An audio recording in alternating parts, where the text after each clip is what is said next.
Welcome to the Positioning Show, where we discuss topics related to the practical application of positioning for marketing, sales, and product teams. I'm April Dunford, a consultant, author, and the world's leading expert on positioning for B2B technology companies. Hey, everybody. You know what? Today, what I really want to talk about is market category. I find that a lot of folks, when they're working on positioning, they're really obsessed with market category. Like there's this idea that there's nothing more important in positioning than your market category. So because they're thinking like that, often people want to just jump straight to market category without talking about anything else. And a lot of the teams that I've worked with just assume that we are going to start with market category and then back into the rest of the positioning from there. I don't actually think that's the best way to do it. And that's what I wanted to talk about on this podcast episode today. So here we go. So there's a lot of ways we can think about market category. I like to think of market category as context setting for a product or a company. And context is important because that's how we make sense of things, particularly things we have never encountered before. I do a lot of comparing it to other things. One of the things I like to compare it to is the opening scene of a movie. I've talked a lot about the opening scene of Apocalypse Now, and I wrote a blog post recently where I talked about the opening scene of Baby Driver, and I deconstructed that from a positioning standpoint. But think about it this way. The start of the movie comes up, and the job of the opening scene is to get you oriented into the movie. Like the movie's starting, and we don't know much. We don't know where are we? What time frame is this? Who are these people? What's going on? What's the mood of this movie? How should I be feeling? If you watch American movies, and now that I've pointed this out to you, you'll see it every single time, but the vast majority of American movies start with a panning shot of the city skyline. So we're sitting in the movie theater, we're like, where are we? What's going on? And we're like, oh, Gold Gate Bridge, I know where we are. Oh, Empire State Building, I know where we are. And that's because the story that takes place in San Francisco is very different from the story that takes place in New York. Those two cities have a really different mood. And if you're American or you know a lot about American culture, you get a vibe from this. Like, oh, we're in Miami. Oh, that's really different from the story that's taken place in Chicago. So I like to think about positioning kind of the same way. It's context setting. It's helping us get oriented. It's important to think about this. So if market category, if we think about it like the context, what it means is it's the starting point for a conversation with the customer about what we're all about. Like if I say, for example, hey, I've got this product, it's a revolutionary, fantastic new CRM, customer relationship management software, you'll make a lot of assumptions about that. You'll assume that my competition is Salesforce because they're the leader in that space. You'll assume that there's certain functionality there, like you'd be able to track a deal, you'd be able to look at a pipeline. These are basic CRM things. If you say you're a CRM, then I assume you have all that stuff. If I said I was something different, you would have different assumptions, even though often market categories are quite overlapping in terms of capabilities. Like what's really the difference between chat and email? They're not that different. There's a lot of overlapping things, but I would expect email to have a spam filter and chat doesn't. I would expect to maybe pay a little money for email. Chat's generally free.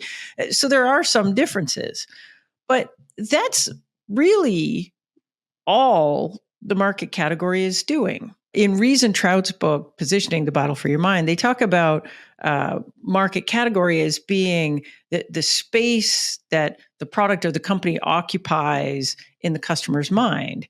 And that's an interesting way to think about it. It's a lot like context setting, but it isn't everything. Like it isn't a replacement for your sales pitch, for example. It isn't a replacement for your messaging. We don't just say, hey, my company, we sell a CRM and that's it. We don't say anything else.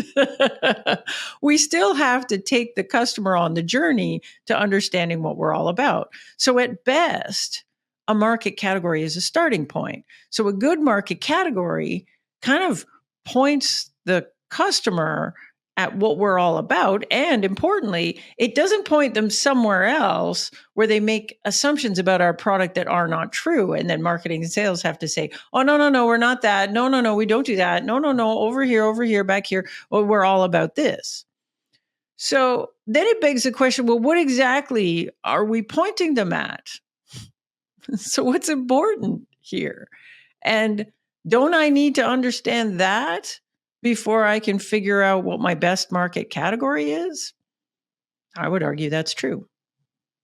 Now, I had somebody recently say to me that, well, we shouldn't actually start with market category. We should start with the problem. So, what's the problem that the company or the product solves? And then we would somehow back into the category around that. So, I don't think that what the market category is doing is necessarily pointing at us the problem, but I do think that categories do kind of encompass a set of problems that they solve, maybe not just one.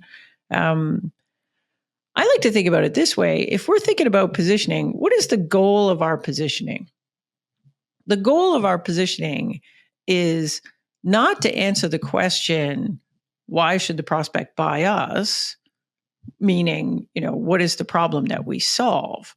The goal of positioning is to answer the question, why pick us over the other guys? When I think about positioning, what I like to think about as the most important piece, therefore, is differentiated value. That's the value that we can deliver that no one else can. It actually goes beyond just solving the problem. Generally, we're solving the problem in a very particular way. Ideally, we're solving the problem in a different way. And because we're solving it in a different way, we can deliver different value that the other solutions to the problem can't. So it really isn't the problem that's unique or the problem that we're trying to communicate about. What we're actually trying to communicate about is our differentiated value. What can we do for your business that no one else can? So in my mind, a good market category, the job of that market category is to help people understand our differentiated value. The market category should be the first step towards that. So it should point people at our differentiated value and, importantly, not point them somewhere else. So that makes it easier for us to build a story and make the case for why you should solve the problem in our way, which in turn is our point of view on solving that problem. So in my mind, we can't really decide whether a particular market category is good or bad or better or worse until we really deeply understand what our differentiated value is. So when I'm working with clients, the way I like to think about this is, first of all, the customer has a problem for sure, but often they're solving that problem today. They're just not solving it all that well. But then something happens and the customer wakes up and says, you know what? I got to do something about this. I got to figure out how to solve this problem. And they don't generally just buy the first thing they come across. They'll go out on the internet and they'll research things. We know this about B2B buyers in particular. They'll go research things and they'll make a short list. So how do they figure out which one they should pick? Well, the thing they're trying to figure out is, why should I pick you over the other guys? And that really doesn't have that much to do with the problem. In general, they've made a short list and all the things on the short list solve the problem. But the winner is going to solve the problem better. How do we define solving the problem better? Well, the winner is going to enable or deliver some value that the other ones can't. So the way I like to think about positioning is, first of all, there's more components to it than just simply the market category. We have to consider, what do we have to position against? That means our direct competitors, but also whatever the status quo is. That might be manual processes. That might be hiring an intern. So I've got alternative ways of solving the problem. That's my first component that I have to think about. The second I have to think about is the realities of the product that I have right now. So what do I have that the other folks don't? And then I need to deeply, deeply understand my differentiated value. What is the value that we can deliver that no one else can? That is literally the answer to the question of why pick us. Then I need to understand, well, who really cares a lot about that differentiated value? That's my definition of a best fit customer. And only then, when I understand this is the value, these are the customers I'm trying to communicate that to, can I really assess whether a particular market category does the job or not. So a good market category, again, will be a great starting point for those best fit customers to understand the value that only I can deliver. And now my messaging and my sales pitch can take them the rest of the way. A bad market category does not do that job. It points them somewhere else. And your marketing and sales will have to say, no, no, no, we're not that. We're something else. So starting with a market category doesn't make sense to me. And I don't think we can even assess the goodness or badness of a market category without first understanding the differentiated value. The last thing is that I'm not against the idea of creating a new category. Often we have no choice but to create a new category. But I do think that it's much easier and much more common for successful startups to position in an underserved subsegment of an existing market category. It's a lot easier to say, I'm CRM for investment banks than it is to say, I'm a flu flummer. If I say I'm CRM for investment banks, I'm leveraging everything you already know and understand about investment banks. If I say, well, I'm a flu flummer, well, now I got to go back to the drawing board. I got to convince you that there is a need for something that's a flu flummer. What exactly does that mean? Because I haven't anchored you on anything you really understand yet. And now I'm going to have to take you on this journey. And then only when I've educated you on what a flu flummer is, can I then make the case that I'm the best flu flummer in the land that you should consider. So I think it's always easier, particularly for a new company, a startup, to position in an existing market category in an underserved segment. So commonly, if we look at successful companies and we look at the early days of successful companies, there aren't actually all that many examples of companies that right out of the gate designed a market category from scratch and then positioned there. The vast majority of companies that people talk about as category creators were category creators later in life. In fact, if you look at Salesforce is a great example. I mean, after they were completely dominating the CRM space and had managed to knock off the category leader, then they started expanding the borders of the category and what they actually do. That's actually quite a common playbook for category leaders. Once you've absolutely established the category, dominated the category, you can then push the boundaries of the category to increase the addressable market that you're going to go after. And we've seen that again and again with lots of different companies. So again, I think that there's a lot of confusion about market category and what it can and cannot do.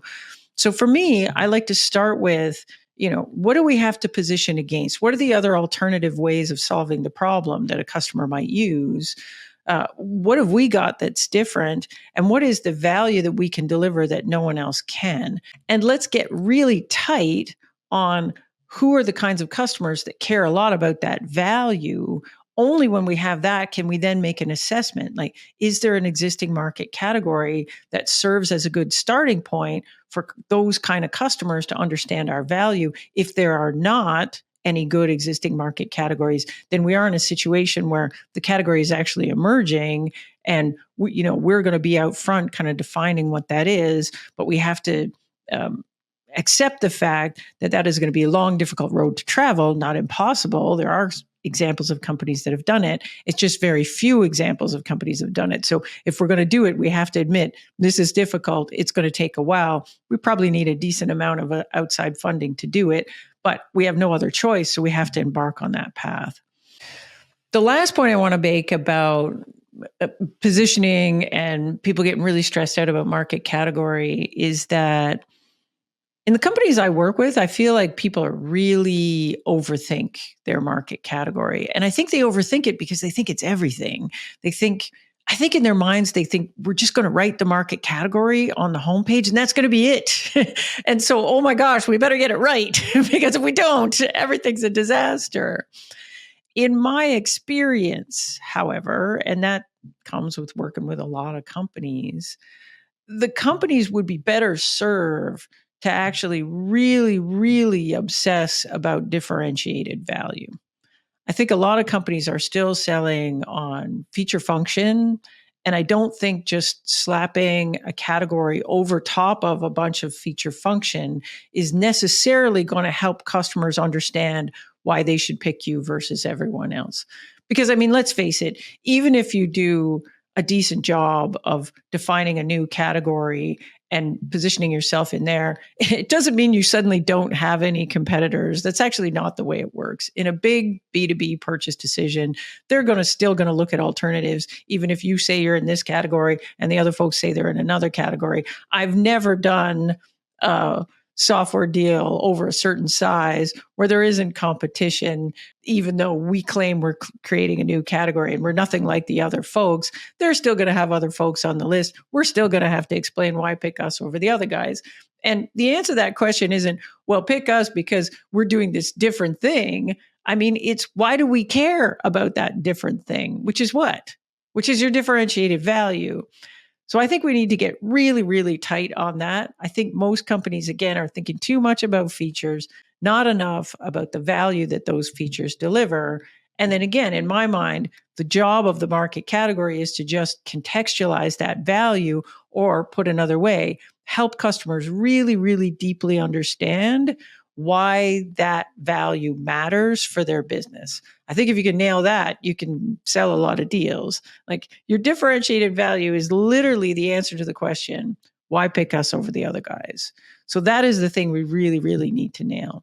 What I've seen with some companies that are really obsessed with market category, there's a feeling that the value is embedded in the category definition. That may be true in some cases. I'm not sure.